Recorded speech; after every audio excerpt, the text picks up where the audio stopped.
tomosha uchun sotilmaydi, o'zimiz uchun boqilayotgan qora shahzodalarni ko'rsatib o'tib ketamiz. Ko'rishingiz mumkin. Orasida oqlari ham bor, juda chiroyli bo'lgan.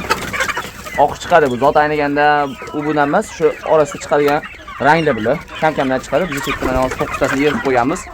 O'tgan yilgi boqilayotganlarni ham ko'rsatgandik, afsuski virus kelib, Horizontadan 10 dona qolganini ham videosini qilib berganmiz keyin. Bu yerda hozir 70 ta 80 ta bor, daxilsi boqosi. Bu yerdagi qafaslarimizni joylashtiramiz. Hozir o'tgan yilgi 10 ta qolgan ham o'sha qafasga qo'yib qo'yibdi. Ko'rishingiz mumkin, degan qora shahzoda zoti. Sotuvda bulardan yo'q, bular sotilmaydi. Shu zotni bir haftalik 5 kunlik jo'jalari bor. Bularni talash jo'jasiz, shuning uchun ham uzoq 10-15 kunlik bo'ladi, keyin sotilib ketib qoladi qora shahzodaniki. Aloqaga chiqsanglar, o'sha 5 kunlik bir haftaliklardan qilib beramiz. Soni ham ko'p emas o'zi. Hozir suvda urlanish ham pasayib ketgan. Qolozlarimiz yaxshi bosmayapti. Bemalol aloqaga chiqishingiz mumkin. Mabodo kerak bo'lsa, buni ko'rgandan keyin ko'pchilik so'raydi, sotiladimi, yo'qmi deb. Kanalga obuna bo'lib qo'shsangiz chiqazmaydi. Videoga like bosib qo'ying va parangiz qo'llarga jo'natib qo'ying.